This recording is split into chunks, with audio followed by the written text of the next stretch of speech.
Again, good morning. I'm Gary Mill, president of the board this year. To my left is Commissioner Jeff Benton, and Commissioner Lewis is out today. My former administrators here and our clerks, Sarah and Jennifer. Jennifer, let's proceed. Resolution number 21-291, in the matter of approving the electronic record of proceedings from regular meeting held April 8th, 2021. So moved. Second, motion and comments, vote. Vote on motion 21-291. Mr. Merrill? Aye. Mr. Benton? Aye. Resolution number 21-292, in the matter of approving purchase orders and now certificates and payments of warrants in batch number CM APR 0409. So moved. Second, vote. Vote on motion 21-292. Mr. Merrill? Aye. Mr. Benton? Aye. Resolution number 21-293, in the matter of a new liquor license request from Mad Matt LLC, doing business as Pablo's Havana Cafe, and forwarding to the Ohio Division of Liquor Control with no objections and no request for hearing. So moved. Second, discussion, vote. Vote on motion 21-293. Mr. Benton? Aye. Mr. Merrill? Aye. Resolution number 21-294, in the matter of approving a resolution from Delaware County Board of Commissioners declaring April 11th through 17th, 2021 as National Public Safety Telecommunicator Week in the County of Delaware, Ohio. So moved. Second, discussion. Good morning, Commissioners. Patrick Brandt, 9-1 Director for the county. Today we have Kim Kern Romero with us. She's our Telecommunicator of the Year, who was voted on by her peers. We also have Chief Heritzik here from the Powell Police Department, who's one of our board members. And then Sheriff Martin is also here with us as a board member. Unfortunately, John Donahue, Chief of Delaware City, was unable to attend due to a scheduling conflict. But as you know, the second week of April every year is known for Telecommunicators Week, which we support our telecommunicators. Unfortunately, it's a week that should be more throughout the year for all public safety, not just for us, but at least they get 1 week. Obviously, over the last year, our call volume was down, as you've seen in our reports and such, but however, the stress and everything from the COVID and keeping the staff well was quite interesting. It was an interesting time frame over last year.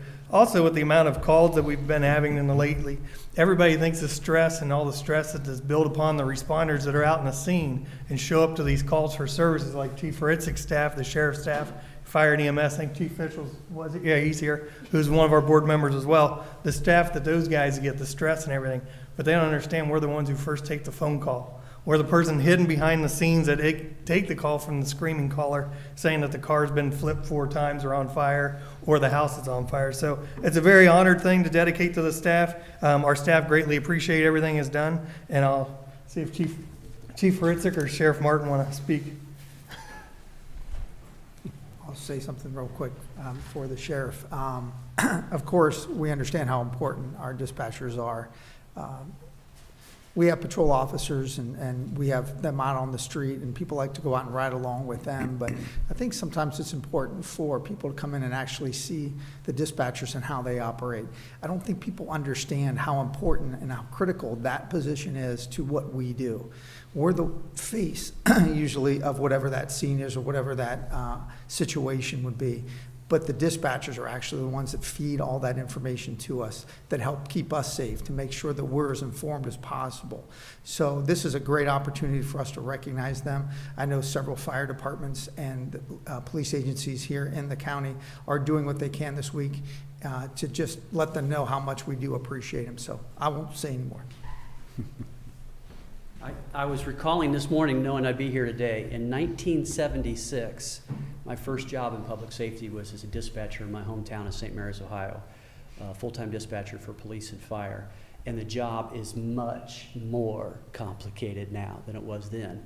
And I found it at that time to be one of the most challenging jobs I've ever had. So they're the true first responders. I don't need to say much more.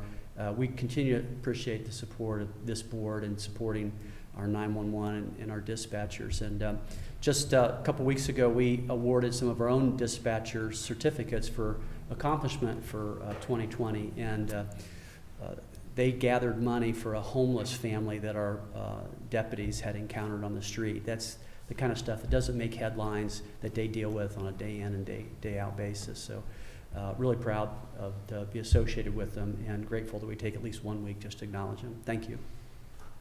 Thank you. Is it for the month or for the year? She's the one for the year.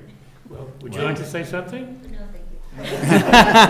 Now, You talk, as a dispatcher, you talk, don't you, when someone calls? Yeah, but I really. She's in front of a camera now, so this is on the wrong side of how she talks. Okay. Well, I want to give you the opportunity, and thanks it's quite an honor, and you should be very proud of yourself, and your fellow employees, I understood, voted for you. So that says a lot. So thank you for your work. I'll say one thing for Kim, because she Okay. won't talk about herself. I've known Kim for a long time, and just this past week, we buried her father-in-law, who was a really special man, and it was a wonderful service. She is married to Lieutenant Rob Curran of the Delaware County Sheriff's Office. She is through and through a first responder and the wife of a deputy, and she gets it. I've known her for a long time. She worked with me at the Delaware City Police Department, and I'm sure she's deserving of this, and I'm glad she's in this profession. Well, that was well said in your behalf. Commissioner Benn, please. Kim, Patrick didn't tell you the 5-minute speech in front of the commissioners is part of the award? He didn't tell you that? Patrick? I missed that one this week.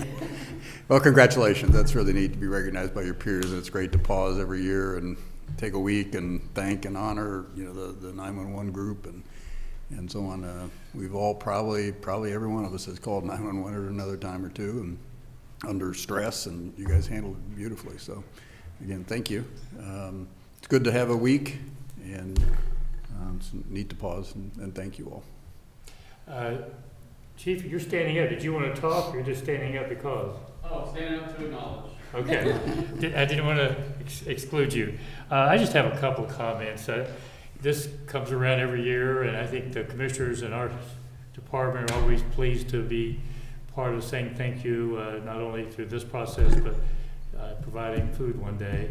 And I can't say enough how much and how professional. I'm privileged to serve on the board, and you guys do a fantastic job, and hopefully you'll pass that on to everyone. Maybe they're listening. I have the complexity that was discussed before the virus. I would try to get down there for 3-4 months to sit, and Carla put up with me. The job, I'm sure, is a lot more complex than it was back when.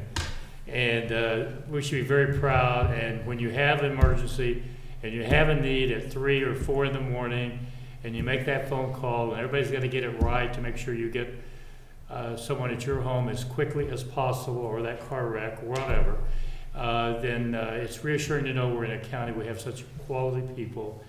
And thank you, and thank everyone else in this department. Okay. I will read the proclamation, if I may, and then we'll vote. Okay.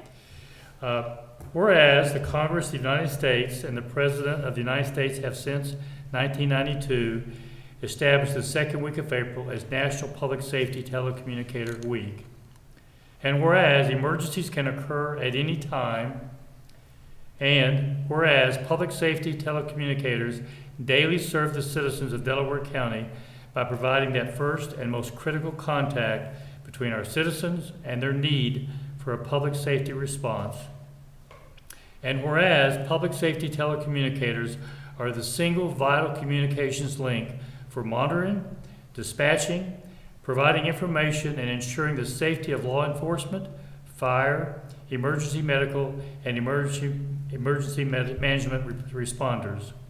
And whereas this board believes that the public safety telecommunicators that serve the citizens of Delaware County are a highly trained and dedicated core personnel, and whereas the services of public safety telecommunicators is a silent service that is seldom observed by the public that deserves recognition. And now, therefore, be it resolved by the Board of County Commissioners, Delaware County, State of Ohio, enthusiastically supports recognition of all our professional public safety telecommunicators, declaring the second full week of April as the National Public Safety Telecommunicator Week in Delaware County, and that all our residents are invited to observe this event. Again, thank you very much. Signed by Commissioner Benton. Will be signed by Commissioner Lewis and Commissioner Merrill. Again, thank you very much, and with that, vote. Vote on motion 21-294. Mr. Benton? Aye. Mr. Merrill? Aye. And would you like to get some pictures? Again. Thank you, Commissioners. We get a photo?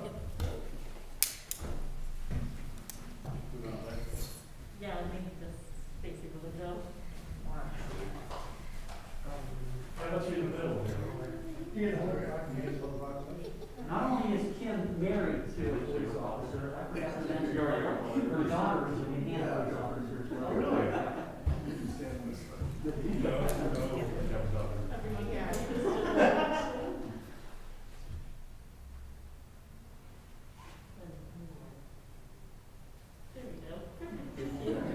you tell them that we're smiling on our Thank you, guys. Thank you. What's that?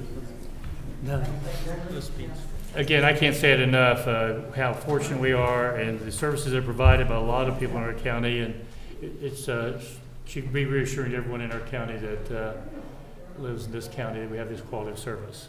With that, let's move forward. Resolution number 21-295, in the matter of approving a service agreement between the Delaware County Board of Commissioners for and on behalf of Delaware County Emergency Medical Services and First Arriving LLC, doing business as First Arriving for dashboard equipment and licenses.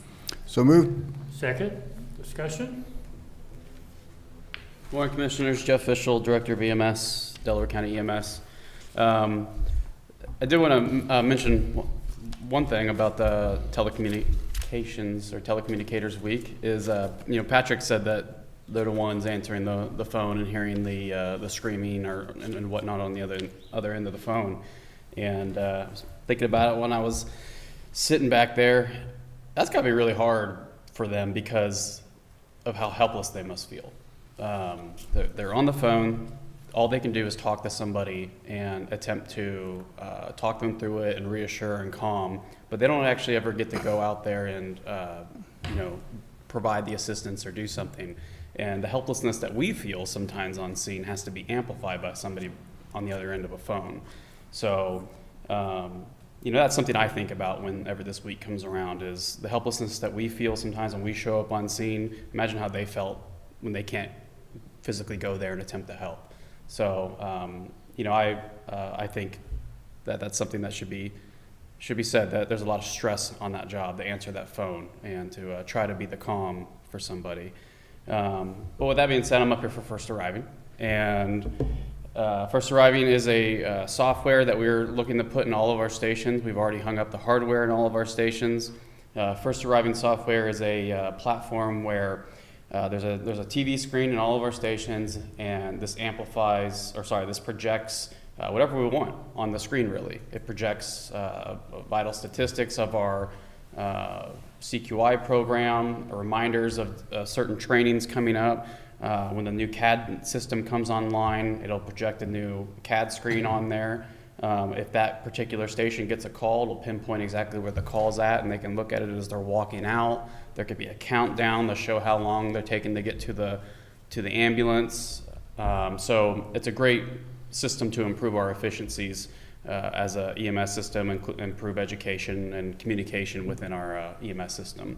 So the first year is $9,500 to get it started, and then it's $3,289 every year after for all 10 stations. Questions or comments? What about the other services, the fire districts that provide this service?